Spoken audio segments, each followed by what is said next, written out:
Yeah, I'm Dave Brown, and I'm chairman of the Night Shelter Trust at the moment. The beginnings of the Night Shelter Trust, there was a group of us. I was minister of a church, and I ran a drop-in centre at the church, and so there was a number of us who worked with vulnerable people, and one of the ladies who worked with vulnerable people invited us around for lunch, and so there was somebody from the Salvation Army and different other people there. There was about 4 or 5 of us there, and we all shared the same story, that we were often having to pay for people into backpackers, and that often people were looking for accommodation in Dunedin, and there wasn't a night shelter or an emergency accommodation place in Dunedin. So that was the beginning. We got to thinking about that. We moved on to having a public meeting about it, and there was quite a gathering of people came, and out of that public meeting a committee formed that eventually became the Night Shelter Trust. I'm Kevin Tansley, and I've been involved with the Night Shelter more or less since it started, and I first got invited along to a public meeting, and I think they invited me along because they thought I had access to money, and so I was quick to be able to sort that one out, and became involved right at the beginning, so that's early 2002, and then we formed the trust in 2004, and I've been a foundation member since then. I spent 6 years as the chair. I'm now the deputy chair, and so I've done 12 years. I'm Lindsay Andrews, manager of the Salvation Army Community Ministries, which takes in the food bank here obviously, but we're also looking after the needs of people in the community, and it's my privilege just to be the face of the Salvation Army here. Well, my name is John LeBrun, and it's quite a good story actually. 3 years ago the Night Shelter was in a different house up the top of Manor Place. I'm a property investor. I knew it was for sale, and I went up and took a look around, found out that the Night Shelter was a tenant, and went to the auction. And Dave Brown, our chairman, I've known him for about 20 years. We did a social work course together, and of course Dave is there. So had a good chat to Dave, and we talked a lot about the Night Shelter.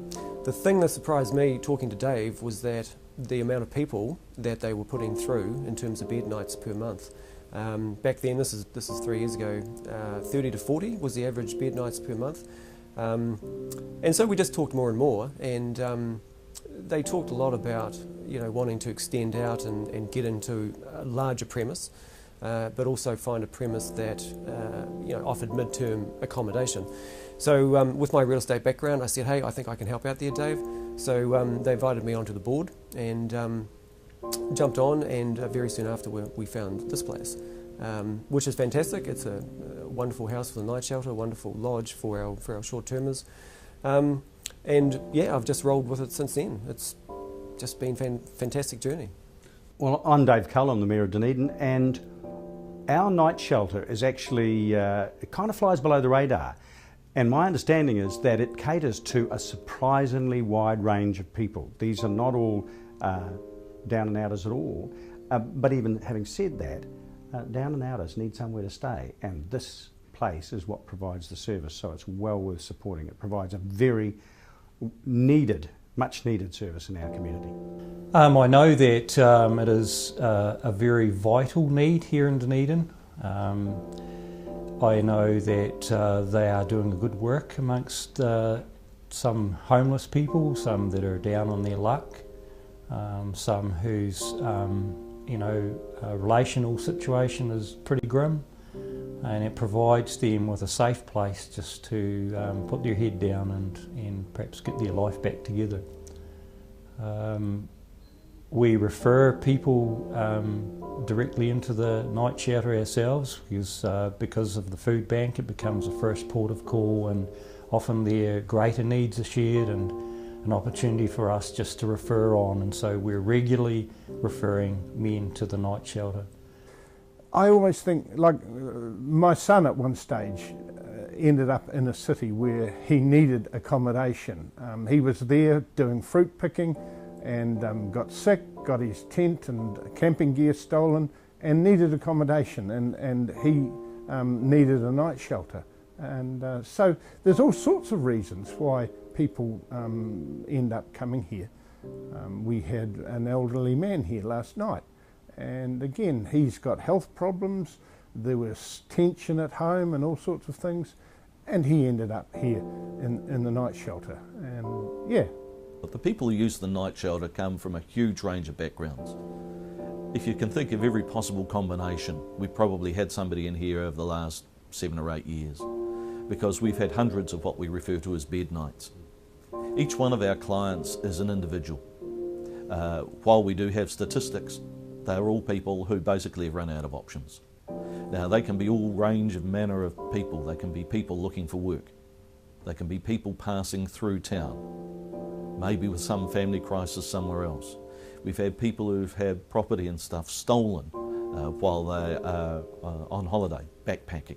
We also get the people who are recently released prisoners and who may be transiting somewhere. So we have a correctional facility close nearby, and sometimes people are released and it takes them a day or two to organise themselves to go back from where they were living. So we have people who have habits, gambling, drinking, that sort of thing. But having said that, it's not the huge numbers that you would expect.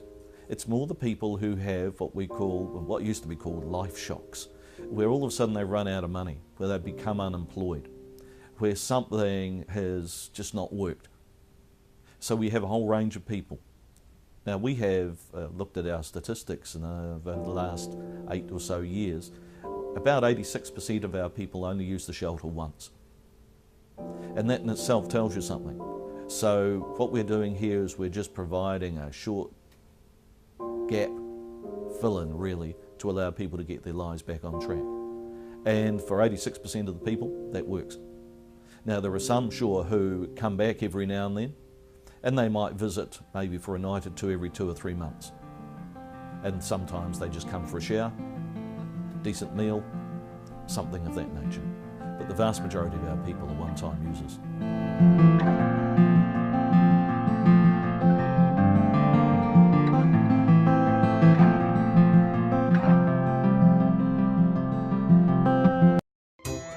Things won't do the job you need? Enjoy the freedom of Mr. Rental and rent what you need right now.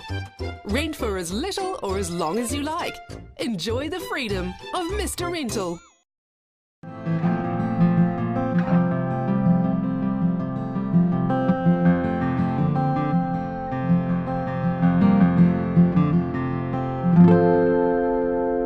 Okay, so if a person is homeless in Dunedin for any particular night, the image of people sleeping under bridges, it doesn't really work in Dunedin.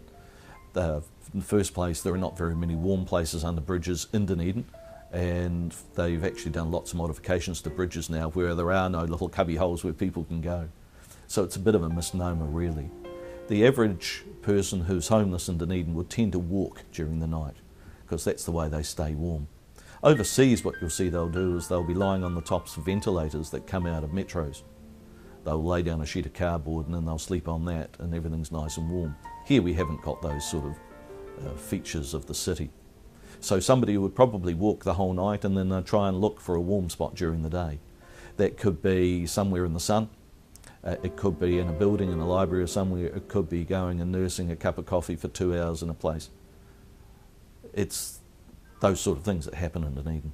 My understanding is that there's a steady demand, and although they have a 3-day or 3-night limit on anyone staying there, they're often full, and so there's clearly a need in our community. When we began, I wrote to a whole bunch of backpackers, and we had a system whereby we would put people in backpackers, but that never worked out. The backpackers didn't find it very helpful, and so we ended up having to, have a property where we put people up, and so we've come to this place, and we're renting it at the moment, but it's an ideal place, and we want to buy it. So that's why we're keen to buy the thing. Because I came on 3 years ago. And it's been the bulk of those 3 years to get to where we are today. And so we've gone out and we started up our web page, we started up the Facebook page, And we've worked on how to do this fundraising. It was very difficult at the start because nobody particularly knew what the night shelter was about. The biggest thing that we hit was, are there homeless people in Dunedin? Well, yes, you just don't see them. And as I mentioned before, when I first started, it was 30 to 40 bed nights per month. Last year, some of those bed nights were up towards 100 per month. So it's not decreasing, the demand for it is increasing. And so I guess the key thing that we're trying to achieve is rather than just be the ambulance at the bottom of the cliff, we want to be at the top of the cliff building the barrier. And so if we can run courses out of here, if we can own the buildings, if we can sort out our operational funds, to me that's cemented something for many a generation to come. The board will change, but there's such a solid foundation on which to work upon. And for me personally, it doesn't get any more exciting than that. It makes a huge difference because some have already spent a number of nights out in the open, and they find that they just can't cope with it. And it's not just the winter months either, it's just as an ongoing, even in the summer months, it's this sense of being so alone and so unable to look after oneself that you've got to be out on the street. And so it provides a special respite, I suppose, of I am starting to feel like I might be a little bit more human again, and restoring dignity, and that's a big thing these days. And I have had the experience here where the night shelter has been great at actually helping give a little bit extra time, leeway to enable a client to come into addiction services, so that moment is captured where the person is wanting to come and get help and they don't have accommodation, and so it's a good lead in straight into addiction services, and we appreciate that, the flexibility that the night shelter's got in special cases like that. The ideal situation is like when we were first setting up the night shelter, we got online and looked at night shelters, and I came across this one in Copenhagen where they had a night shelter. They had a multi-storey building, and I've often looked at the Gresham Hotel and thought that would be ideal. But they have a multi-storey building, and they have the night shelter on the bottom floor, and then something like Phoenix Lodge, a temporary accommodation on the next floor, and they guide people to learn the skills of what it means to have a flat and look after a flat and pay the rent and all those sorts of things. And the top floor is the top of the class sort of thing, and then they go out into the community sort of thing. So it's a process of helping people through their different problems. Now that would be my ideal, to be able to offer the support beyond just the night's accommodation, and to help people to fit into our community. I think for me personally, but I think it's the same for the entire board, is that it's the cementing of the purchase of the property, and it's sorting out those operational funds, because we just want to move away from the cap in hand of going, that's always going to be a component, but if we can add some value back into the community, I think that's a far greater win-win. We do have Friends of the Night Shelter. That's a marvellous network, and we have a lot of people involved in that. That's one thing that we look to expand. And it's based on the premise that, well, this is the way that I see it personally anyway, if 1,000 people were to give up 1 cup of coffee or 1 muffin a week, that would give us $5,000. That would give us $20,000 for the month. That would cover our operational funds and would also provide a surplus. Now, we don't want the surplus, we're not empire building, but if we have a surplus, there's many a thing that we want to do once we actually own the buildings. And one of that, because we're getting more and more women turn up, and so to that end, we feel as though we could almost have a separate women's night shelter. We can facilitate it at the moment. We have women volunteers that we can phone up and they'll come down. We lock off a room, and so we keep it nice and safe. But also we see the night shelter as being a central hub. Social services operating out of here, a social worker down here, working with potential employers for people looking for work that come through the shelter in Phoenix Lodge. As a personal thing, and this is not necessarily a board thing, but from a personal point of view, I prefer us to close down and in fact not have to be here. That to me is the obvious, and often we miss that point. But given the realities of where we are, given the realities of where New Zealand society is going, there is going to be a need and demand for this sort of service, and unfortunately it is growing. We would like to, of course, be self-sufficient. We would like to think that while it is a community problem, and members of the community can help us and respond to that generously, we'd like to think that we'd have some sort of secure funding. Now, the ideal sort of thing for secure funding would be is if we had a purpose-built building that catered not only for men, but for women, which we're finding an increasing number of, the occasional families, where that's physically well separated to ensure the safety of everybody concerned, where we could offer services more than the basic services we're offering now. Because some people do arrive with a considerable amount of mental baggage. They come with problems. Sometimes they don't have people that they can talk to. So it would be nice to be able to provide those sort of services.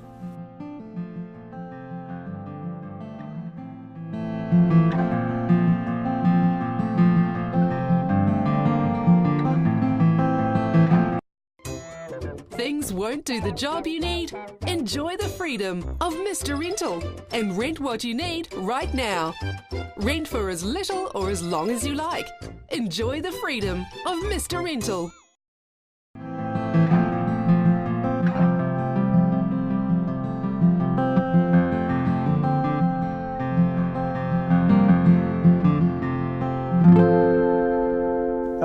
I know that various institutions like the community trusts and other trusts are supporting the fundraising efforts of the Night Shelter Trust in buying their own building, and I commend that effort.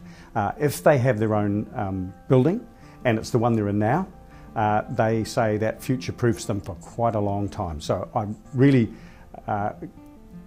urge the community to get behind this effort and get the money together, make them secure, and then they can carry on providing the service that is so sorely needed in the community. And one of the reasons that they're probably not so well known is that their clients are off the streets, they're not seen. So it's kind of their success makes them invisible. People can help us in a number of ways. One is that they can just be aware of, in fact, that there is a difficulty. And I think awareness is really good. And we in the past have run street day appeals and other things. And often early on people would ask, why is there a need for, surely this is not as bad as I see on Sky and you might find in, say, in India or anywhere like that. And we're saying, yes, there is a real problem here in Dunedin.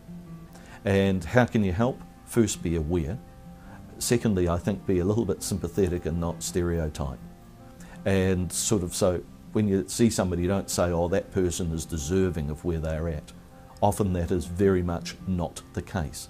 And even if somebody has made some bad choices, should they still be cold on a winter's night? And so we're not rationalising it, we're not placing conditions on these sort of things, and we're saying, please just be aware that some people do run into problems, so you can help them that way. So what we're wanting to do is to buy this property, and we've got this Eat an Elephant thing on our website where people can buy a window, that they can buy part of this house or part of the house, a range of prices, and that would help us to reach the goal. The total that we're aiming for is 650,000. And we figure that if a whole lot of people each gave a little bit, we could get that goal. So that's what, those are two things, sort of financial things that people can do. I mean, we have some unique things. I mean, we only have one garage. It's a pretty historic garage when you take a look at it. Own that, and that's quite a unique piece of history to own. So, but we've always said that, you know, if somebody wanted to contribute on a larger scale, like actually own a room, that hey, we're happy to name the room after that organisation or after that person. So, we're very, very open. We're very excited about the campaign because it has sort of captured people's imagination. And it's one of those things that's easy to do.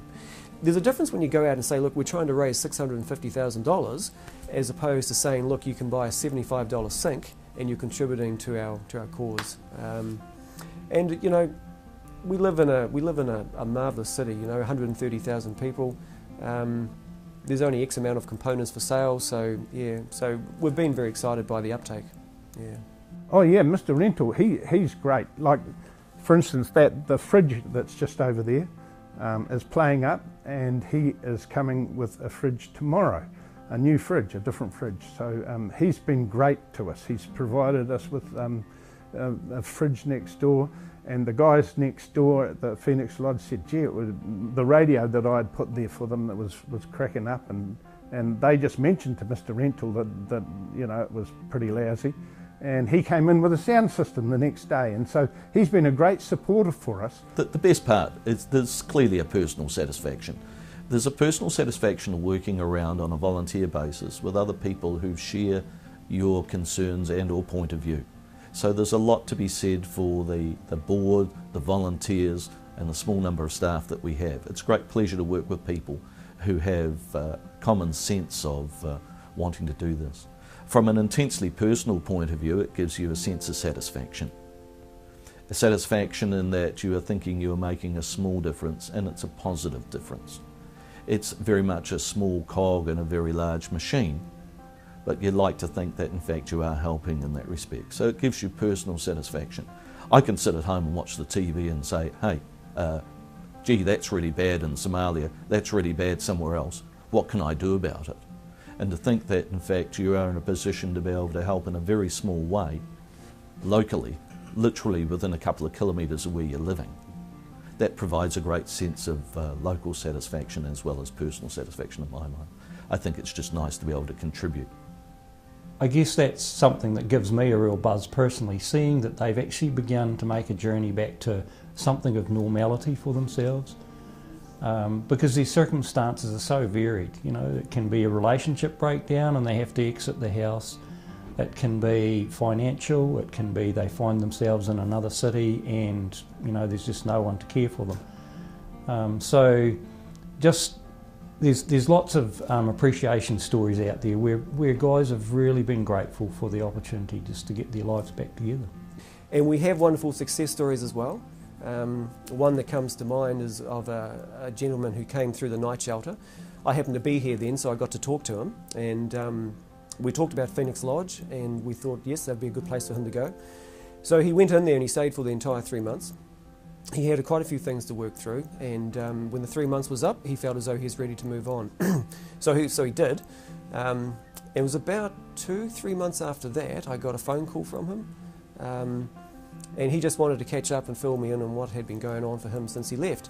And what had been going on is that he'd gone out, he'd found part-time work, he had a girlfriend, he was living in a flat, and he was doing some training for a community-based project that he wanted to help and assist with.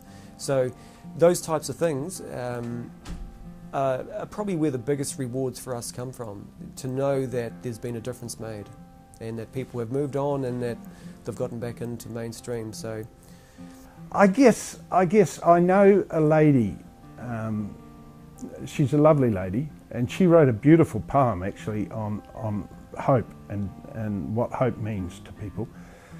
But she lives with a son who has mental health problems, and every now and again it becomes really hard for her to live with him. And she comes here. And I'm just so pleased that this lady, who is a lovely lady, but in a difficult circumstance, has a place to go. And so that's the best part. When you see somebody, and you know, a couple I married, and they have had a terrible sort of life, all sorts of ups and downs, and or mental health problems and difficulties. And you know, one day I was working on the front door of this house and working away there, and they arrived in a car, and they needed a place to stay. To see actual people able to find somewhere to stay is pretty special. It's good. I feel good to be part of it. It's hard work, I'd have to say. It's hard work. As a trust, we're all volunteers on the trust, and it's hard work. But yeah, it is. I feel it's an important part of our community. So yeah.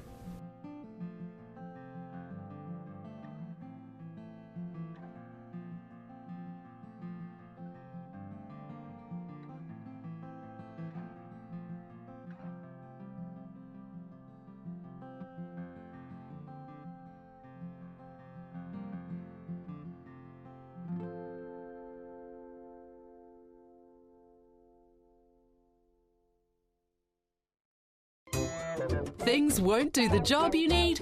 Enjoy the freedom of Mr. Rental and rent what you need right now. Rent for as little or as long as you like. Enjoy the freedom of Mr. Rental.